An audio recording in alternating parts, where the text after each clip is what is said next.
We've passed on all we know. 1,000 generations live in you now. And we're going to do everything we can to get us back on track and get us winning football games and getting back and competing for world championships. It is your destiny. The Knights of Den podcast with Sayre, Bedinger, and Brandon Keckler. What is up, Broncos country? Welcome back to the Knights of Den podcast. Welcome home. Thanks for being here. As always, I'm Sayre Bedinger here with Brandon Keckler. Brandon, it's good to be doing a show again, man. How are you? Begun, the second season has. I'm great, man. That's right. Season two of the Knights of Den. We got a lot of exciting things happening. Welcome home to this podcast. If it's your first time listening, it's just great to have you all here. We're so thankful that you guys join us for this. We're joining on this journey of, this new era of Denver Broncos football, and we couldn't be more excited. I mean, even coming off a loss, we couldn't be more excited, and we got a lot of things to unpack today, Brandon. We got a lot of new things for the people, and I can't wait to talk about it. Yeah, me too. I'm excited. We've been dreaming. We've been, working on the vision of where we want to go in year two, which is why we, took a little bit of time. Now here we are right after the debut of week one. We kind of wanted to get in the late preseason, but we both had a lot going on in life and just also wanted to make sure that some of the cool stuff that we have in the works was ironed out and ready for launch. Right, exactly. And like the Denver Broncos, the starters don't need preseason reps. We're just gonna get. We're gonna jump right in, and we're gonna stumble a little bit, but we're gonna get to where we're going, back to winning football championships, or at least Elway promises. Exactly. That's what we just heard from John Elway. That's what he said when they fired Vance Joseph, and that's what he promised, is that he's going to get this team back into a place where they're winning championships. But obviously, as the vision of the Denver Broncos changes, the vision of the Knights of Den podcast has changed a little bit. I think the foundation and the structure of everything that we're doing, as far as just the way we go about things, is really staying the same. But we're really trying to bring things. Brandon and I have done a lot of research on what we like about podcasts and things that we like to listen to and why we like to listen to them. And we want to bring a lot of that to the show. We want to do some more condensed episodes, and we want to do some things where we're bringing you guys content every single day. But Brandon, tell us a little bit about your thoughts of how we're going to step up our game for season two. I mean, and we got to brag on you a little bit, dude. The Knights of Den logo, the new logo is absolutely sick. Darth Vaughn, Lord Miller, whatever we're calling him, dude. It's coming to a t-shirt and a pop socket near you. That's for sure. Yes. But we got the new profile pic, Von Miller graphic design vector art. That's pretty cool out there. Little Kylo Ren mashup. But yeah, so for those who are coming from last year, welcome back. And then for those that are new, we are a pop culture colored Broncos podcast. So we got some Marvel references, some Star Wars references. Every once in a while we talk, the TV shows we're watching. So that always colors the podcast. That always colors the episodes, is that we find ways to make analogies with like Thanos and the Gauntlet, or stuff that's going on in the new Star Wars, which we've got some good Star Wars coming our way between The Mandalorian and The Rise of Skywalker. But we always try to interject that into how it fits in with the Broncos paradigms as much as we can. And the other thing about us is that we're very optimistic. So, yes, we wear the rose-colored glasses from time to time, but it's necessary. This world can get really dark and cynical, especially our Twitter timelines over the past, 12 to 14 hours since last night's game. It can just depress you, where you got to kind of get away from it, because it's just we went into the black hole last night and we really got swallowed up by it, and in every single way. So we try to pull ourselves out of the mire, pull Broncos country out of the mire as much as we can, focusing on the positive, focusing on what can be gleaned from even these losses, finding that silver lining. So that's part of the angle that we're taking, is to give you a good, positive, Broncos show to watch with some fun stuff. Our new structure that we're tackling is going to be shorter episodes, but we're going to do a couple blocks every episode of some core content, and then we're also going to throw in a couple elective fun sections that are going to kind of rotate and change situationally depending upon what the game plan requires when what's going on in Bronco Nation. Oh my gosh. The Raiders have destroyed me. Dude, they just infiltrated everywhere. They've polluted this podcast. I apologize. Broncos country. But yeah, so shorter episodes, digestible. One every week that's going to be a double block episode. So that'll be about 30 to 40 minutes. And then as we can in our schedule and as things arise in the league and with the Broncos, we're going to be doing some shorter one block episodes. And then, every post game day, we're going to be doing some Star Wars themed game awards, which is going to be pretty fun. And you'll get a little taste of that at the end of today's episode. But yeah, I can't wait for that. Yeah, man, I think even just going back to the part about just why we're optimistic, I've always felt like sports in general were a way to escape. It's not even just realism. Like, I think all of us as fans are realistic. We know when the game is over. We know when it's out of reach. But the fact of the matter is, a lot of people kind of counted the Broncos out of the Raiders game when it was 14-0 at halftime, when in reality, if they get a stop with 2 minutes left in the game, get the ball back, you never know what can happen there. And that's the way that I like to approach it, is just like, all right, let's wait until it's over and then talk about why they lost it, instead of just assuming that they're going to lose the game and then kind of let it ruin the rest of the experience. Because football's fun, man. Like, it's a fun game. We've seen Peyton Manning bring the Broncos back from down 24-0. I'll never forget that game on Monday Night Football. Chargers? The Chargers game. One of the best games I've ever seen in my life.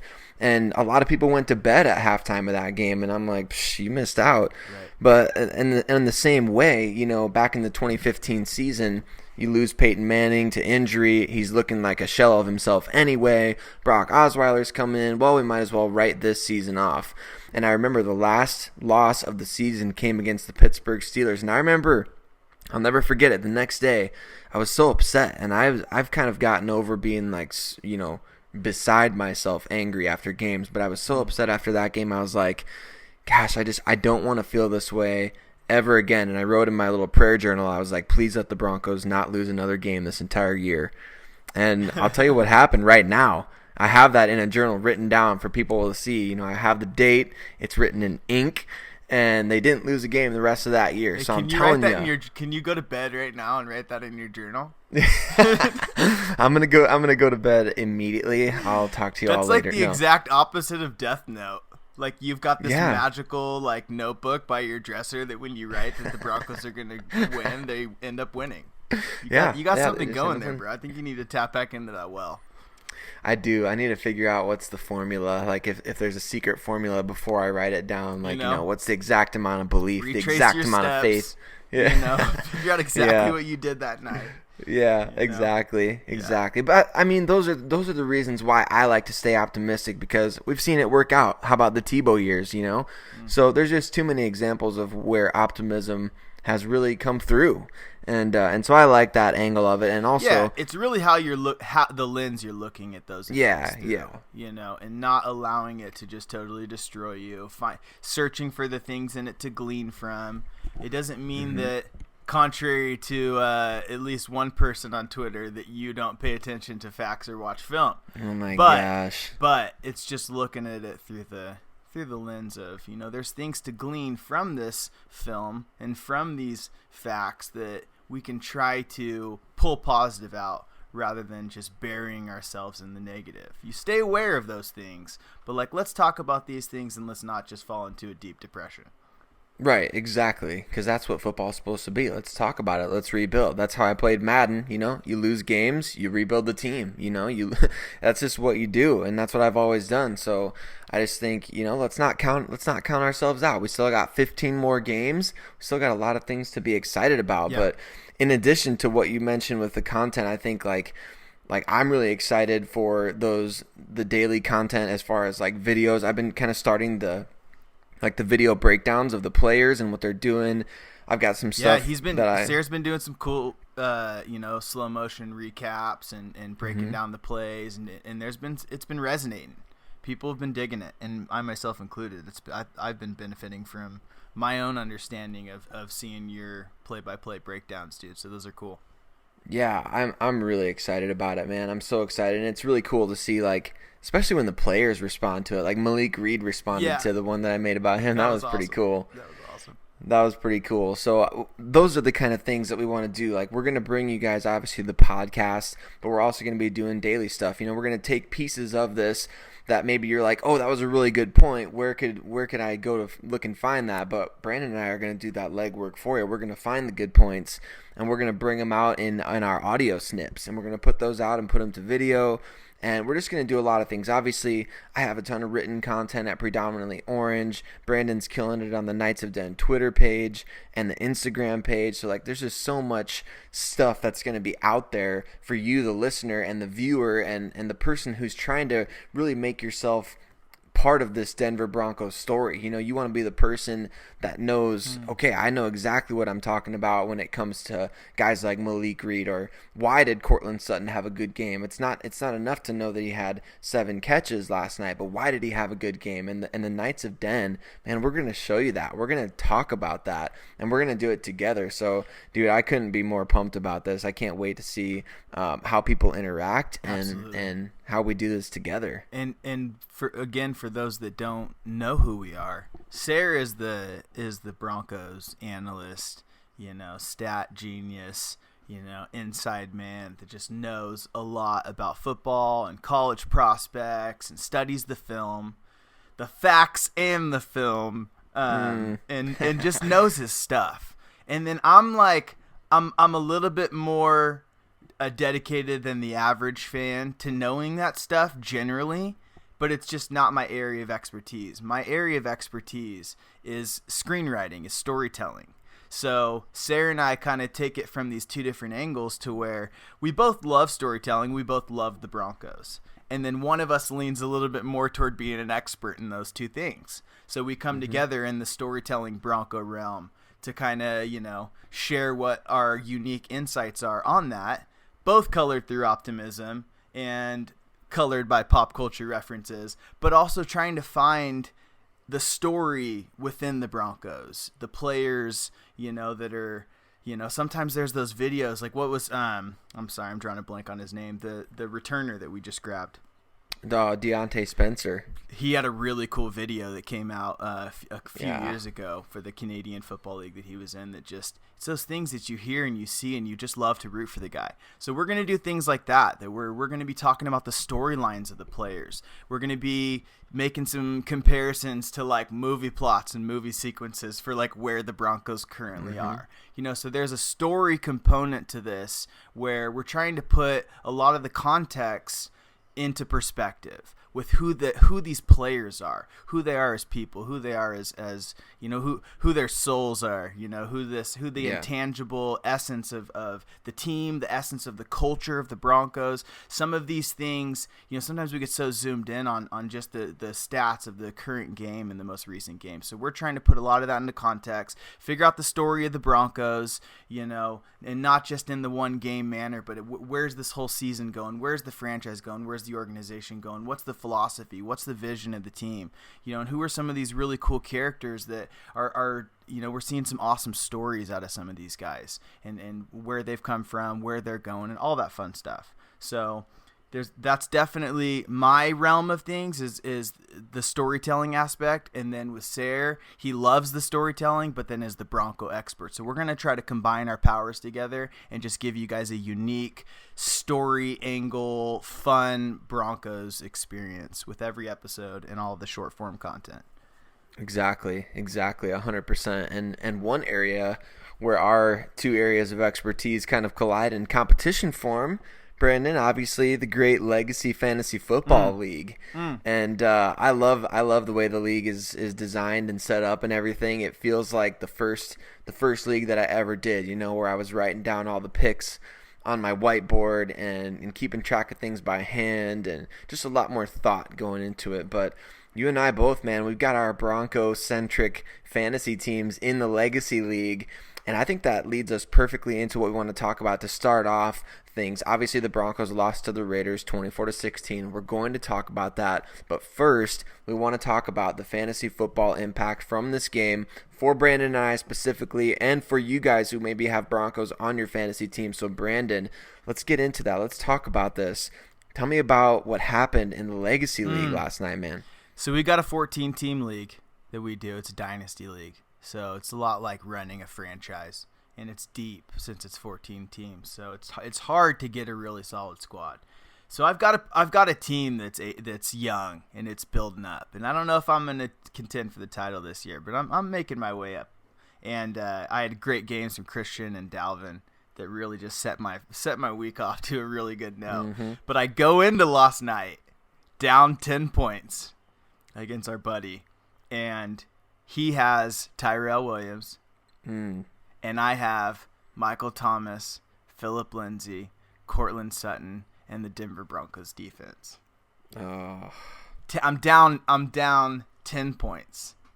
With game over, right? I was projected to beat him by like at least 10 points, even though I was down 10 points. But by Michael Thomas's game in the first Monday night, I thought it was in the wraps, and then I end up losing by 0.6 points after that final Raiders touchdown. One catch, man. 0.6, man. And it's so sad. So I was choosing my defense throughout the week. I'm like, do I go Browns? Do I go Broncos? I'm like, I gotta go Broncos against the freaking Antonio Raiders on freaking Monday night. And so my Browns D got me 1 point, and my Broncos D got me -1 point. Dang. So if I would have put the Browns in, 1 point's not very much, but it's 2 points greater than -1. Wow. And I would have won that game. But yeah, anyway, so that was that was tough. That was tough to deal with while dealing with my Broncos losing, was just looking at that like, ooh, I'm ahead. Ooh. There it is. 0.6. Yeah. 0.6. But yeah, so Sutton looked good. Sutton gave me hope for the future. Lindsey was looking good. They didn't do too much with him, but he was fighting. Yeah. He was picking up, 8, 9 yards almost every time that I looked up and saw him carry the ball. So there was some hope for the future fantasy wise, but it just, man, it did not translate to a W for me. Yeah, me either, man. I went into the night needing I needed a TJ Hawkinson-like night from Noah Fant, and I ended up getting 3.4 points from Noah. Not entirely unexpected. I mean, it's his first game in the NFL. You want it to be a great debut, but at the same time, it's not unexpected for the things to get started slowly, especially for tight ends. So I have Fant, and I also have Deshaun Hamilton, but I pulled Deshaun in the middle of the week for Anthony Miller. And kind of like you, I would have been better off just leaving him in, even though Deshaun got just 1.5 points. But Anthony Miller dropped a big old 0 on me. So, yeah, a big old goose egg. So, one of my Broncos got me 3.4. That's Noah Fant. And then I had Deshaun Hamilton got me 1.5. But shoot, man, he was one drop away from potentially being double digits there. So, yeah. That's kind of the impact that I expect out of Deshaun is every week, maybe he could be a double-digit guy. Yeah. Solid flex option. Yeah. So, but I think as far as the Broncos just in general, man, like obviously this was a big breakout game for Cortland Sutton. His first game, over 100 yards receiving, 8 targets, led the team, which was surprising because of Emmanuel Sanders being out there and being healthy. He wasn't really targeted at all in the first half, but you had to love watching Cortland Sutton just deep downfield every single play. I mean, he averaged 17.1 yards per catch. He made some big boy plays that definitely got me excited for the future. And this is a great segue. So that was our little fantasy corner, So we're gonna have like occasional elective, things in the middle and things at the end. And so that was a little fantasy corner for you, keeping it brief. But man, let's move into just overall this game review. So what are your first impressions coming away from the Monday Night Travesty?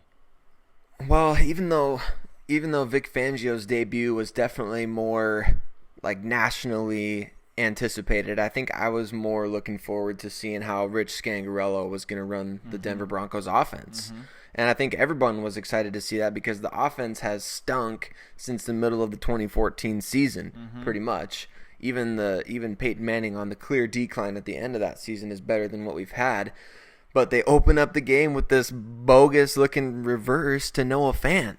And I'm trying to think to myself, like, man, that's the way you want to try to set the tone, really. But at the same time, I love the aggressiveness and the creativity. I just wondered in the moment of the game, in the heat of the moment of that game, I'm wondering to myself, are we getting a little too cute to open up a game when Scangarello really hasn't proven anything to anybody as an offensive coordinator? Yeah. And that was really my big first impression is, okay, you're going to come out getting cute going east-west when you haven't even established north-south. You don't have the Raiders defense on their heels at all. I like the play. And, I don't like the timing of when it was pulled out. Right. Like, I want to see that. I mean, go back to, some of our episodes last year, and we're talking about, can we finally get like an inspired, creative, offensive play caller? And, I'm hoping that that's Rich. But this game was definitely a rough debut for him. Yeah. Yeah, well, for sure the first half. And I think that another thing that really stood out to me is that he's talked this offseason about how the best matchup in the NFL is a running back on a linebacker. And I'll have to go back and watch the film to see how many times they actually schemed that matchup in particular, but it did not feel like to me they really exploited that as often as they did in the preseason. I mean, we were seeing Khalfani Muhammad and Theo Riddick and all those guys splitting out as wide receivers a lot of the time, and they were just being covered one-on-one by linebackers. And I would have loved to have seen Philip Lindsay split out wide and being covered by someone like Vontez Burfict. I know they got Burfict for one play in this game. I can't remember who was the target on offense, but I would have loved to have seen more of the running backs get involved. And the one time they did try that little option route out of the backfield, Flacco was way late on it. It didn't work out. It was almost picked off, yada, yada. So, I don't know. The first impression, especially the first half of that game, not good. But, I mean, if we're breaking this down piece by piece, I mean, look at the second half. The Broncos actually won the second half 16-14 in terms of, or 16-10 in terms of the score. So, Scangarello made some adjustments, didn't get quite as cute, and they started to run the ball really well. When Royce Freeman came in there, man, did you read they were pounding it. But it was on Twitter before the game. I don't remember when it was said, but Scangarello was talking about sometimes it's going to take a quarter, sometimes it's going to take a half, sometimes it's going to take a game to really like get the run established. When you don't have that momentum carried over from the preseason. In this first game, sometimes it's going to take a whole game. Sometimes it's going to take a half. Sometimes it's going to take a quarter. And I remember I kind of went into it like thinking like, let's see how that plays out tonight, as far as which of those periods, it's going to take. But I think that ended up kind of being the tail of the game, especially with our running game, was that he was totally right. And he knew it, that it's going to take a bit. But then it's also like, well, then we might get it started a little faster if we're not starting the game off with a tight end reversal. Yeah, exactly. And I wanted to get your thoughts on this too, because I was kind of thinking about this during the game. We had 5 preseason games, right? We had 5 preseason games to work with. We had all the extra practices, kind of got started 2 weeks before every other team. Do you think the Broncos kind of failed themselves by not taking better advantage of those preseason reps? I mean, the starters barely played at all. They had 2 field goal drives in the preseason, and I don't know. What are your thoughts on that before I share mine? It kind of feels like they focused their preseason energies on trying to shake the trees and see what they have in the depth, more so than really get. They said they're not even really scheming as far as the game plans that they were coming up with to match against teams, because there's so many, who knows who's going to be playing and all that kind of stuff. So it feels like they, rather than trying to establish what they were going to be through the preseason with the starters, I think more of that was probably done in the practices. And the preseason games themselves were really used kind of loose play calling and loose scheming, just to like see what we have in the depth and find the best 53. So I guess, I don't really know. I don't know if I can say enough from what I understand of whether that was the wrong or right decision, but I would certainly say it impacted how ready that the starters were. Yeah, I think so too, and I think that I'm with you 100% on that. And I think for me, what the preseason should be used for is really to implement basic concepts, for the new guys, especially if you're a new team, new quarterback, new coaching staff, moving parts on the offensive line. Nobody really has that in-game chemistry yet.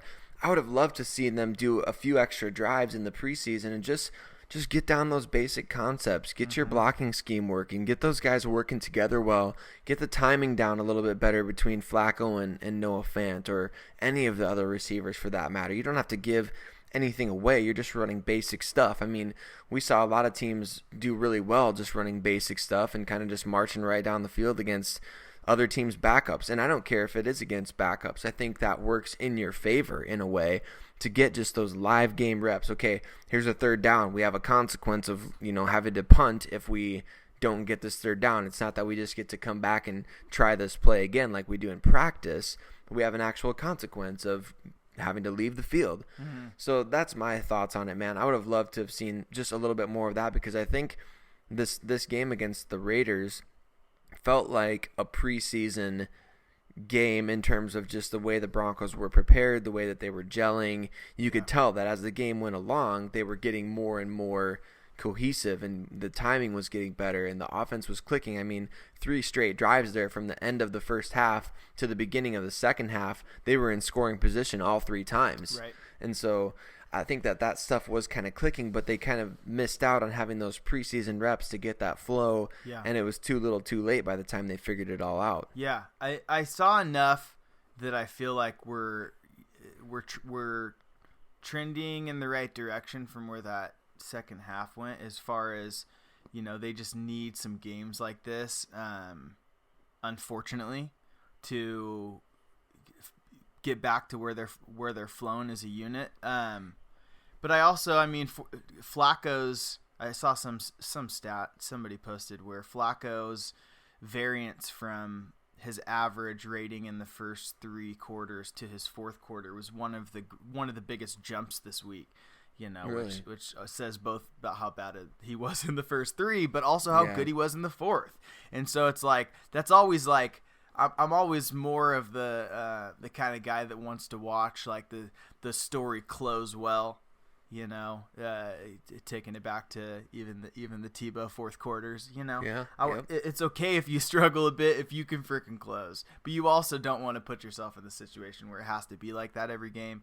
Yep. So there's that. But I thought Flacco kind of impressed me at the end, and how he drove down there and scored. It was the defense, surprisingly, that ended up really kind of bumming me out at the end of the game. I was at work for a lot of the game, and it was like, dude, defense, just make a play, make something, shut them down. And they're like, we need a turnover. My friends are saying, and I'm like, dude, even if it's a 3 and out, just shut them down. And they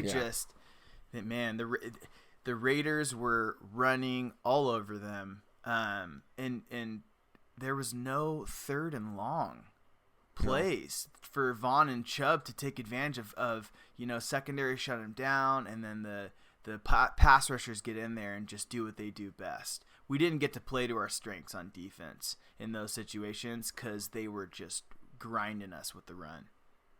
Yeah, the Broncos really didn't have an answer for anything the Raiders were throwing at them, because even when they would get a stop on first down to make it 2nd and long, the Raiders would come back and it'd be a quick little dump off to Darren Waller and make it 3rd and short. So like you said, you're staying in the position where if it's 3rd and 5 or less, the greatest strength of Denver's defense isn't able to be its greatest strength. Right. And I think they compounded that by not bringing the corners up to play press coverage on those 3rd and short situations, because the Raiders, they were just quick hitching the ball out there every single time. I mean, it wasn't like Derek Carr was taking 7-step drops every time out there and leaving himself vulnerable to a pass rush. He was getting the ball out quick, or they were running, nice little screen plays or hitches to the running backs. Like, they were doing these things to keep the Broncos pass rush at bay. And for me, that was frustrating to see, because Vic Fangio, we know this guy knows defense, and it can't be the fact that he's just, is it just the fact that he's not in the box? I don't know. I think all things are on the table right now, but Bill Belichick still calls a really great defensive game from the field. Yeah. So it's adjustments that everyone's going to have to make. But if the book on the Broncos is, well, just throw the ball quick and you can beat them easily every game, that's going to be a problem. Yeah. Yeah, and I'm excited to see how he responds. He's not going to tolerate that kind of play. No. And his quote after saying just, hey, I thought they were ready. So he now knows that, like, I may have been letting you guys slack a little bit. There may have not been, like, they may have not been held to the highest standard, because maybe he gave them kind of this first game to be like, you know what, you guys think you're ready? Let's see. If you go out there and prove it, then we can flow with that. But if not, then I'm going to be harder on you guys. So, something along those lines. I don't, Yeah. So I want to see how Vic responds, and I want to see how the guys respond, because that was Bronco country is not going to take that. Not again. We can't start week 1 off losing to the Raiders on the national stage like that with this new vision, new blood. They're going to lose us quick. They're going to lose us quick. Obviously, the podcast is going to continue, and we're going to keep watching the games. But you can't – we've been through too much, man. We've been through too much, especially for being Bronco fans. I know there's fan bases that, obviously are more tuned to terrible seasons as the norm. But we're not going to tolerate that here. We have a higher standard of excellence, and something's got to change. Something's got to change. Yep, the standard is high. Something's got to change, and I think that we're going to see it, man. I really do. I think they made some great adjustments offensively in this past game. I think that's one of the best silver linings. Is, we were talking about Joe Flacco. He was hitting the middle of the field unlike any other quarterback that's been in Denver since Peyton Manning. Yeah. And he was doing it to all different types of receivers. So we saw the deep ball to Noah Fant. That was a really nice throw and catch. We saw the deep ball to Emmanuel Sanders. That was a really nice throw and catch. Yeah. A number of plays to Sutton. So it's just, it's one after another. The Broncos have weapons. And now with Tim Patrick injured, I wonder if we might not see Juwan Winfrey playing a little bit more. He was inactive last night. So, and Winfrey's a big play guy to me. He's kind of the same way of Cortland Sutton in terms of you get him in the deep middle of the field, and he's going to be that guy who wins those 50-50 situations, which, by the way, that's what the Broncos needed last year. They dropped too many of those passes, and Sutton was catching them. So I think that's a big silver lining, and the fact that it doesn't get worse from the defense. Like the defense, other than somebody getting hurt, like that was probably as bad as we could have expected them to play. In terms of, well, they're almost been not break, and then right at the last second they kind of broke, but it wasn't like they were giving up chunk plays every time. It was kind of just dinking and dunking, having to figure out how to stop that with no real pass rush threat. But I think that's the way they bounce back, man. You get on your defensive game plan, stop the run on first and second down, and limit those little dinky pass plays by playing a little bit more press coverage on second and long, and force the offense to really get the ball downfield. That's where the Broncos' strength is. Force them downfield. Don't give them that 8-10 yard cushion and say, all right, you can have the underneath, and we're gonna just see what happens. We're gonna tackle you after the catch. But it just didn't work out, and I think that we're gonna see a change in that game strategy by Fangio. Yeah, and I think it's just a matter of let's all take a breath. Let's all just let's wait to see how they respond and how they recover. Why do we fall down, Bruce? So we can learn to get back up. We gotta recover and respond. I want to see this coaching staff.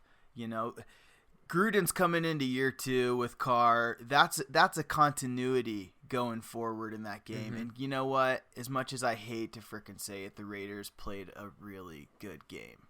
The Raiders looked kind of good even, and it just, I want to vomit saying that.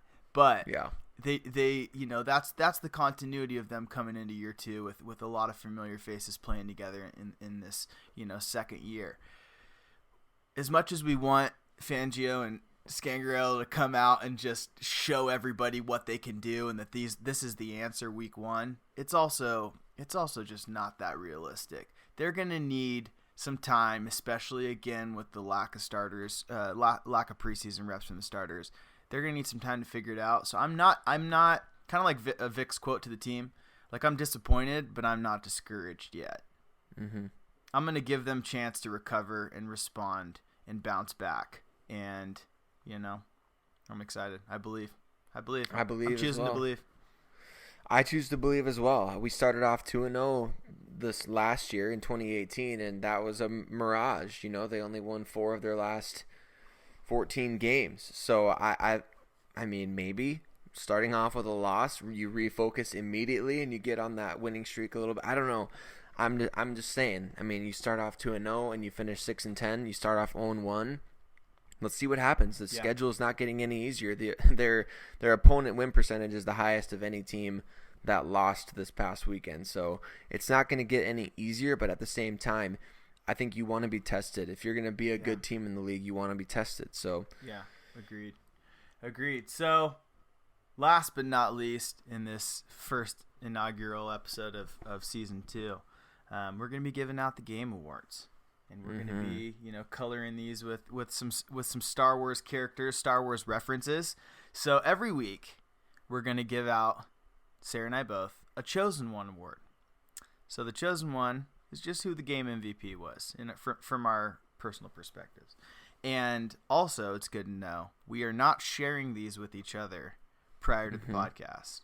So we are going to both individually reveal our award picks every single week live on the podcast. So not only are we going to give out the Chosen One, but we're each going to choose between a pool of awards we've created, and we're going to give out 2 each week. So the awards are going to change, again, kind of situationally and conditionally based on what happened in the game. But we've got the Kenobi Award, which is solid and consistent. We've got the Darth Award, which is game-breaking, will-crushing. We've got the Ahsoka Award, which, for those who don't know, Anakin's a young apprentice who no one really expected much of, but ended up surprising the fan base by being one of the most iconic characters. So that's a surprising performance and a riser, usually some kind of breakout rookies. We got the Jar Jar, who's the bumbler, inconsistent, kind of making some mistakes. We could almost give the Jar Jar award to most of the Broncos team last night. Right. We've got the Mandalorian, the defensive assassin, if there's any standout defensive, soul-crushing plays and performances. We've got the Palpatine, which is a noticeable coaching achievement. We got the Han and the Chewie, which, that'll be a tag team award for a noticeable tag team effort. And we've got the Maul, which is you come back from the dead, either an injury or a previously bad week to do something awesome. And then we've got the Rey, which is you made it look easy. For those critics of The Force Awakens that thought the Rey was too powerful, too quick, she made it look easy. So each week we're going to choose between 2 of those, each of us, and we're going to give you those awards. So, Sayre, what is your first award you'd like to give out? I think for me, if are we going to wait to do the Chosen One till the end? We're gonna save the Chosen One, or are we going to Let's just start with the Chosen One. Let's start. Okay. Who's your Chosen One? My Chosen One, I think, an obvious pick, Courtland Sutton. First game, over 100 yards receiving in his NFL career, and that's with last year. I mean, he had some big games, but this is his first game going over 100, 8 targets, 7 catches. So I remember last year he was 50% straight up and down the line, 50% catch percentage last year. Last night, catching 7 of 8 targets, showing some really strong hands over the middle of the field in tight coverage, deep downfield making plays. Running after the catch, which is another thing that people didn't really mention last year as kind of like an underrated weakness of his. He didn't really do that very well last year, but he was really good last night making and creating after the catch.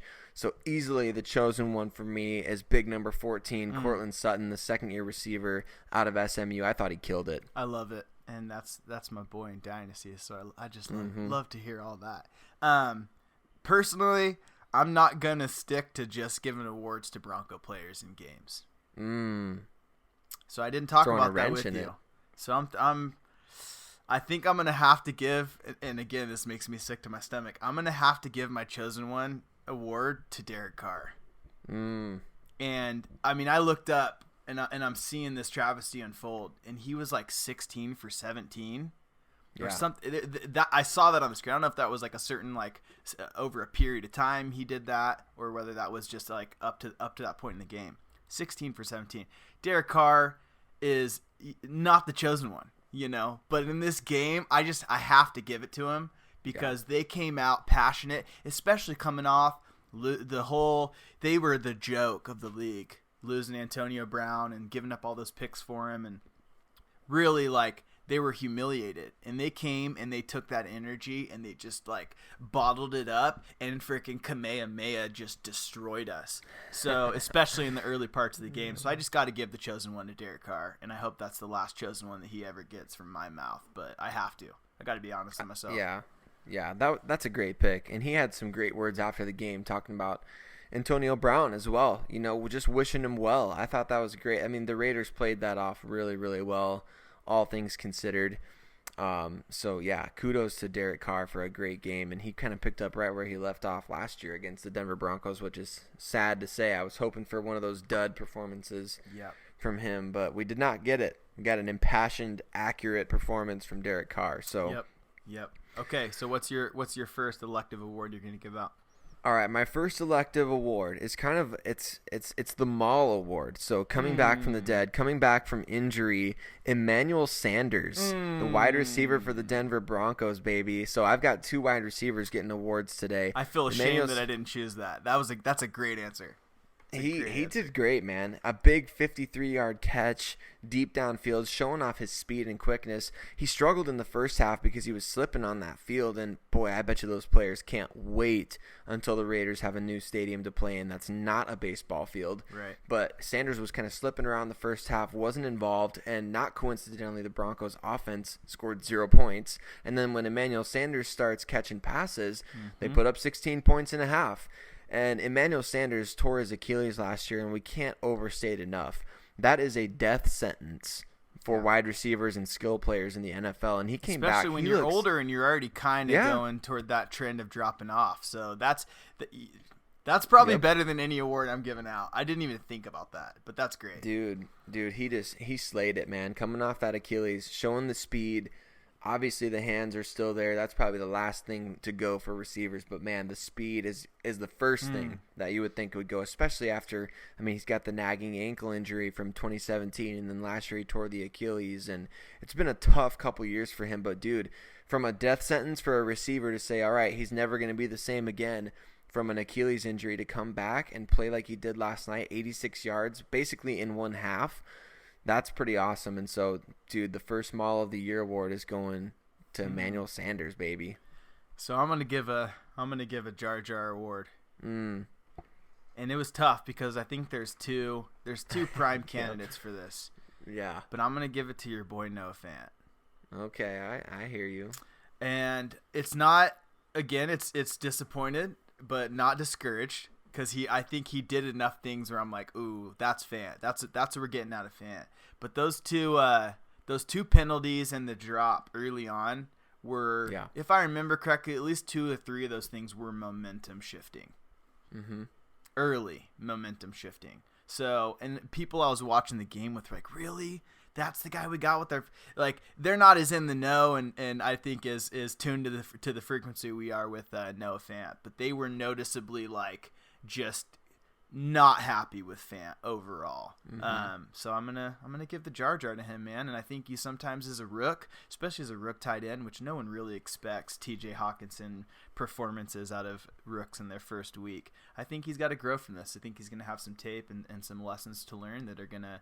He's the right kind of guy that's gonna respond the right way, and he's gonna grow from it. But I got to give him the Jar Jar week 1. Yeah, I agree with that. And I didn't even think about him because I had 2 other guys in mind. But I have to give out a Binks Award. Look, this is a loss, okay? The Broncos lost this game. There's people at fault for the loss. And although I think Isaac Yiadom would be an obvious, I'm going with Deshaun Hamilton because I'm going with 3 straight wide receiver picks. Deshaun Hamilton, look, bro, You're known for being able to catch passes, strong hands, great route running. That's what you're known for. And big boy Flacco put a ball right on your numbers in the end zone. And that play changed the entire game. I believe it was 14-3 at that time when he dropped that pass. Talk about alternate universes, man. If he catches that, I mean, I don't think we guaranteed win, but that's a huge build of momentum right there that we missed. Yep. And even Hamilton himself said after the game that he believes that if he catches that pass that they would have won the game, because you could feel the tide shifting. I think the announcer on ESPN, Steve Levy, said that at that point 33 of the last 36 offensive plays run were the Denver Broncos, and they were dominating the football. Yeah. And if you score points right there, if you put a touchdown up right there, well, now you've kind of got the Raiders back into defensive mode. And they're kind of playing a little bit of keep away, playing into your defense's favor. But you kick a field goal there, I mean, that's a completely different complexion as far as the score. So I got to give the Jar Jar Award to Deshaun right there, and I know he knows it. Yeah. He knows that he made a huge mistake. That was a game-changing play. So you got to catch those passes, man. That's the difference between being a playoff team at the end of the year. If we're looking back and we're saying, all right, well, this was an 8-8 team, but Deshaun Hamilton catches that pass in week 1. You never know how that affects the outcome. Yeah. I mean, you can't blame one single play on the entire game, but I think that was such a big momentum shifter that it needs to be highlighted as a way for this team to get better. Yeah, absolutely. My final award I'm giving out is I'm going to give out a Palpatine. And I'm going to give it to the villain himself, Chucky. Again, it's tough. I don't like having to give out 2 of my awards to Raiders, but I know. You know what? He chalked up a good game. Beating a Fangio defense, even one in its first week with a new team, is a tough feat. And he game planned against our weaknesses. Yeah. He prevented Vaughn and Chubb from even being able to have an impact by just making those third downs all freaking short. Right. And he went after Yiadom. Obviously knew that was going to be something that they were going to be successful at. He just coached a good game, and especially, again, coming off him being the joke of the league, that everyone making fun of him. He comes in and beats the Broncos on Monday Night Football with a really good game plan. So I got to give it to the freaking evil genius, man. Got to give him the Palpatine Award. I like it. I think that's a good pick, and Gruden deserves it. I mean, he's been through enough over the last 6 months or whatever it is with Antonio. The Raiders really, I mean, if we're just an NFL unbiased fan, the Raiders really deserved that win from a karma perspective. Because, man, they went through the ringer with Antonio Brown. It just sucks that it had to be our team they were going up against. But the last Monday night game in the black hole, the karma was definitely in their favor from the start. And so, and the last black hole primetime game. So they definitely defended their territory and the legacy of that territory, which from us, we kind of want to go in there and just like beat them while they're down, especially because they're Raiders. But if you're a Raider fan, you're going to work with a little pep in your step today. So, 100%. Good for them. Whatever. 100%. They had Broncos fans. I remember on Twitter last night, I read tweets. They wanted Vic Fangio fired. They wanted John Elway fired. They want to trade Von Miller. We're looking at the 2020 draft already. We're already counting this. We're going 0-16. I read it all on Twitter last night. So Raider Nation has to be just, I mean, the picture of LeVar Ball walking into the ESPN studios with that strut in his step. Yeah. I mean, that's what it is for Raiders fans today. They're just loving life because not only did they get a victory, it came against the Denver Broncos, and it's got all of us kind of in this panic mode. So, kudos to them for the way they played. So that's episode 1, everybody, or whatever episode in the string of episodes. Episode 1 of season 2. The season premiere has come to its conclusion. And we thank you all for, taking time to either meet us for the first time or come back and hang out with us. And if this resonated with you, if you enjoyed the podcast, if you think you know other people that will enjoy the podcast, please both engage with our content and subscribe. If you're on Twitter, if you're on Instagram, if you're on YouTube, follow us at all the places where you are, because we want to be right there with you where you're at. And if you don't have those things, you should make them and follow us, and we'll be your only follower, and we'll hang out with you in that corner of the internet. Yep. So, so we appreciate you all spending your time with us. It's a precious currency. We're looking forward to the season. We're going to keep growing with you guys. We're going to keep trying to create fun content, different, refreshing, fun content that we ourselves enjoy doing and that we hope you enjoy listening to. That's right, and I think there's no better way to close it out, Brandon, than the classic classic GB squared. One thing that doesn't need to change about the podcast That's ever, at any point in time. God bless, and go Broncos.